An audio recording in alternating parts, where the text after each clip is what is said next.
talk about something very close to my heart, biochemical geneticist by training, and I feel that, tell you that surrogate biochemical molecules are the way to go in these diseases. Basically, I hope I can convince you that they're better than the true outcome. Even if you can do a study, you get clinical true outcomes. Likelihood is that the patient population is going to be biased. Take such a long time and reach erroneous conclusions. Several of the concepts that I wanted to discuss already been mentioned by my predecessor here on the podium. So I hope that I will bring up a couple of new concepts for you to make the talk worthwhile.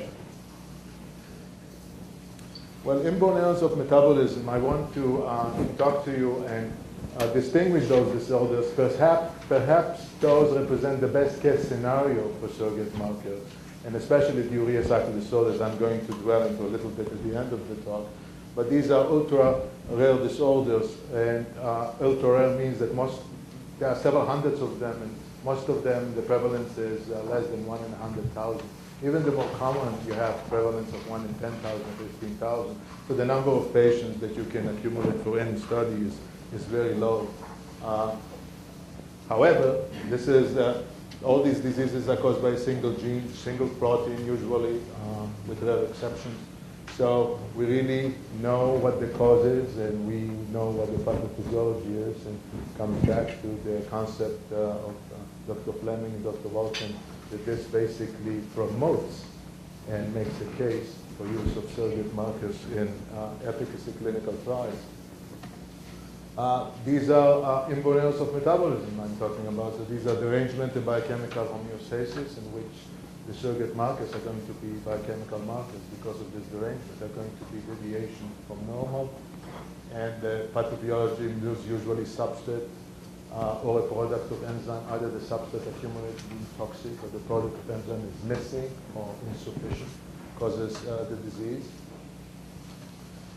Very few, unfortunately, have effective treatment. You will ask why that is. Well, these diseases are quite difficult to intervene. You know, evolution has made us so perfect biochemically that to try to fix something that's broken in there is very, very difficult.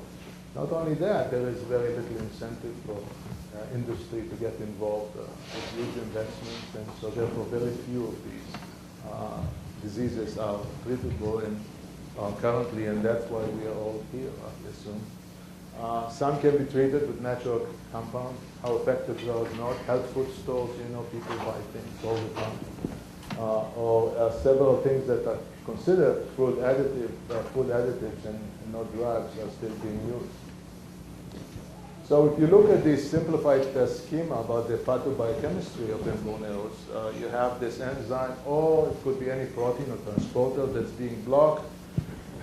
Either that is being blocked due to a mutation, or the conversion of a coenzyme to the active enzyme could be, or the conversion of the vitamin to the coenzyme. I'm sorry, the attachment here of the. So here, when a coenzyme or a vitamin derivatives cannot bind to the enzyme, that could cause a block in the reaction, or the vitamin being converted to the coenzyme. And then what the consequence will be is an increase in the concentration of the substrate, either in the blood or in the tissue or in both, and then being toxic or disruptive. Or alternatively, or in both cases, deficient product not being produced, which is missing. Some of the derivative metabolites of the substrate, that the substrate may by itself not being the toxic active metabolite, but some of the derivatives could be toxic. So just because there's so many disorders that are in the inborn health metabolism group, I wanted to classify them. I'm going to basically dwell on the micromolecules here, but I want to also recognize a very large group of disorders, especially Emil talked about, which are the macromolecules. And they are quite different, and they need different approaches too, and different surrogate markers.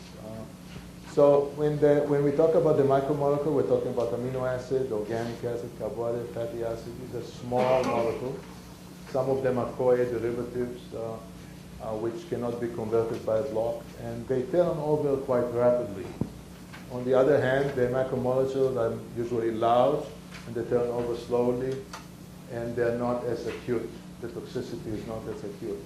The pattern here, we're talking about the acute rapid accumulation and toxicity, while in the macromolecules it slowly progresses if we're dealing with more of a chronic disease. Here you deal with toxic or energy depletion, and here in the macromolecules is usually anatomically destructive molecule. Also toxic, but over a prolonged period of time. And the therapies are also quite different. Here, usually removal of the toxin in the acute phase, special diet, vitamins, cofactors, special scavenger drugs. Here, usually could be more organ transplantation. Also here, sometimes you get organ transplantation. I'm going to dwell into it a little bit more. Discuss the concept that can help us in evaluation of surrogate markers. And so the treatments are different. I'm going to dwell into this and at the end talk a little bit about urea cycle disorders. Why do we need surrogate markers? I will not dwell into that. Go very fast because this, you all hopefully are convinced we know the cause, which is a single gene, single protein, single function. We know the pathophysiology quite well. This is the reason I went into biochemical genetics and metabolism, is so I could understand the disease better. I have a hard time dealing with complex diseases in which we still don't understand what's going on there. Nevertheless, we have a lot of patients. But this, and not only that, understanding these single gene disorders is very, very useful to make progress in complex diseases. I don't have to tell you how many biochemical pathways that were unknown were discovered by finding a patient with a defect in them. This is a substrate toxic model, as I mentioned before, and we hope that if we know what the disorder is, that some form of treatment, either gene therapy or protein treatment or something else, a drug will come along to treat it. And you already know that the two endpoints are very hard to study, clinical endpoints with rare diseases, so I don't have to convince the audience for that. And there are many confounders that even if you're able to accumulate over time the number and enroll the number of patients that your power calculation have predicted that you need for these two outcomes, many, many confounding factors that could compromise the study. Now, a surrogate marker mediates all treatment effect of the endpoint. You already know that, right? And so the optimal one is when the treatment goes to the surrogate to the endpoint here. It goes direct. So by treating, you affect the surrogate marker, and then you affect the endpoint at the same time. On the other hand, there is this model by which your treatment goes to a different intermediate than the surrogate, and then intermediate gets converted to the surrogate. Just one example of that is, for example, energy metabolism disorder, mitochondrial diseases. You know, lactic acid being an end metabolite that cannot be further metabolized becomes an obvious surrogate marker, although lactic acid by itself is not the cause of the disease, usually the energy depletion in the mitochondrial disorder. So the question is, can lactic acid be a good surrogate? I'm actually not sure about this question, but this is a good example how lactic acid could be a surrogate here, and here it could be, for example, a respiratory chain defect. Again, quoting Dr. Fleming, what makes a good surrogate marker?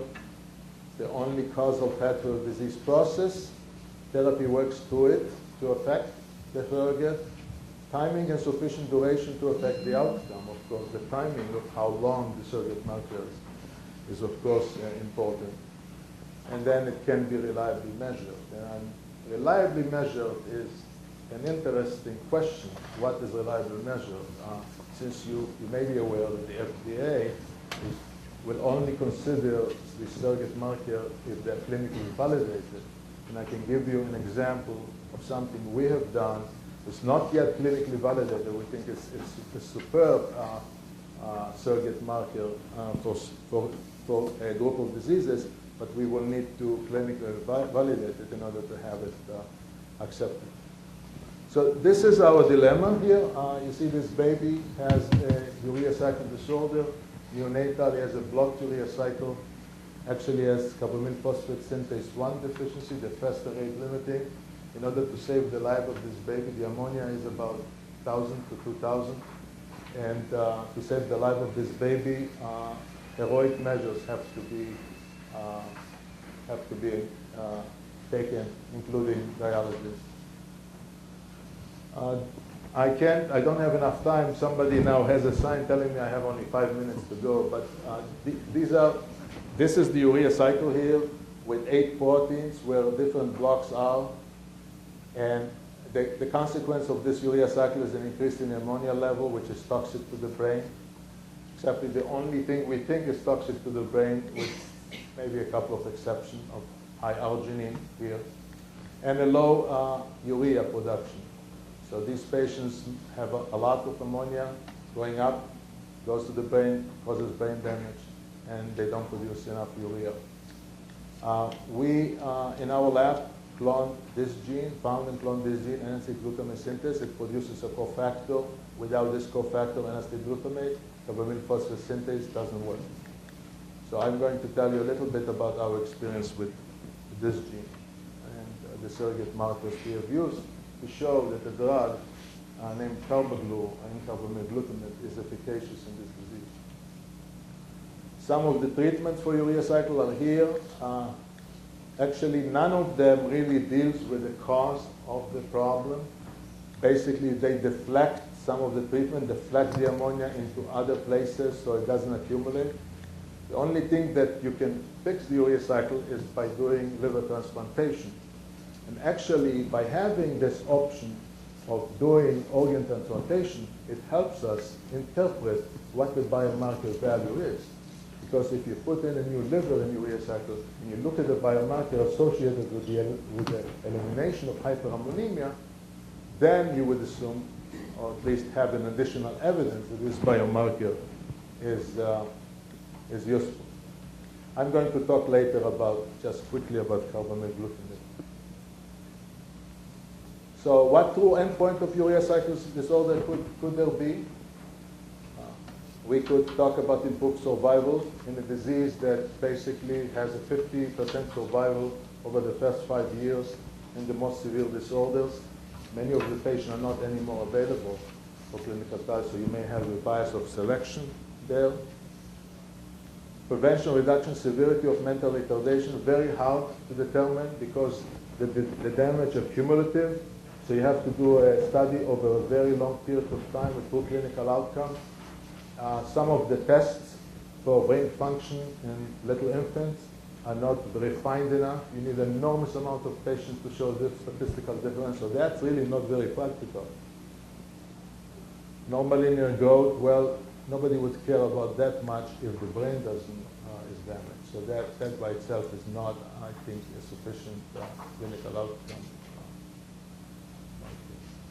Increased protein tolerance, very hard to determine, although we know that these patients have an intolerance to high protein because they make more ammonia. But how do you measure increased protein tolerance in a child who is at home? You can't rely on dietary record. So that's not a good endpoint either. And then if I had to select an endpoint, this would be mine. Clinical endpoint, reduction and elimination of clinical hyperammonemic episodes. So these patients come in when they are in catabolic stress to the hospital because the ammonia goes up and they become lethargic, sometimes comatose. And effective treatment, curative, eliminates these episodes. So liver transplantation in urea cycle disorder completely eliminates this. So what surrogate marker could we use here? We could use ammonia level in the blood. Remember, the ammonia in these patients could be normal in between episodes. It's an intermittent disease. Okay? So that could be an issue, although over time, I'll show you how this has been used. Glutamine being a derivative of this ammonia, a storage form, is not as good, but consistently many times elevated in patients who have high ammonia levels. And low urea level here, and measuring the production rate of urea is what I would like to propose as a new surrogate marker for this, so we can evaluate some treatment for this disease. There are other intermediate I'm not going to dwell into because I don't have time, but they could be an additional surrogate marker. I want to also make the point that in some of these conditions, there are multiple surrogate markers that are separate. They actually could be considered semi-independent surrogate markers. And if all of them, or most of them, go in the right direction, that adds credence to the argument of the reliability of these surrogate markers when somebody is testing an intervention or a therapy. Now, I want to end in 2 minutes, just tell you about a marker that we have been using, which is using stable isotopes, which are completely safe in children before and after an intervention. So this is the type of a study we have done by which we have given a stable isotope, initially either N15 ammonium chloride, later C13 ammonium acetate, and we then monitored over a period of 4 hours how much of it ends up in urea here. And then we gave the child whatever drug it is, an intervention, which in that case is carbon, and repeated the whole study under exact circumstances again. Now, this is not a clinically validated test, but I want to show you the results. So in one patient with NAGAS deficiency, N-alpha-glutamate synthase deficiency, this was the incorporation of N15 into urea before, and this is after. And this is where the mean control would be. Huge response. It's just unbelievable. It went up 30 times at some points. It was incredibly amazing. And the other numbers we monitored is the amount of urea, which is concentration of urea is doubled, and then the ammonia went down significantly. And here are the numbers of the N15 incorporation.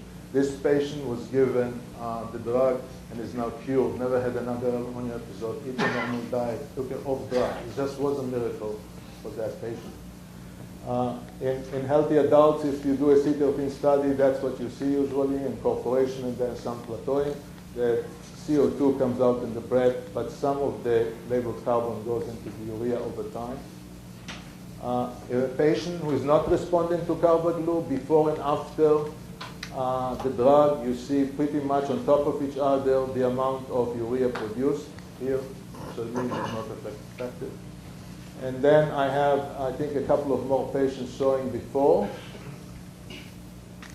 and after. This is 3 days of treatment. Again, incorporation of a stable isotope into a biomarker. And then you see the numbers here. Everybody, both the ammonia, everything, urea went up as expected, glutamine went down as expected. And then every time point, we had 9 time points during the study, they all of them were significantly different, all of them. It's just what our biostatistician called a sledgehammer effect. And basically, if you do 2 or 3 patients of this, you may have your answer. You don't have to go through an extended clinical trial. Another patient we recently diagnosed, again, before the urea production flat and 3 days after the isotope here. And again, these numbers, see how the ammonia was basically normal to begin with, so it didn't have much low to go. But the urea went up 3-fold and the glutamine went down almost by 9.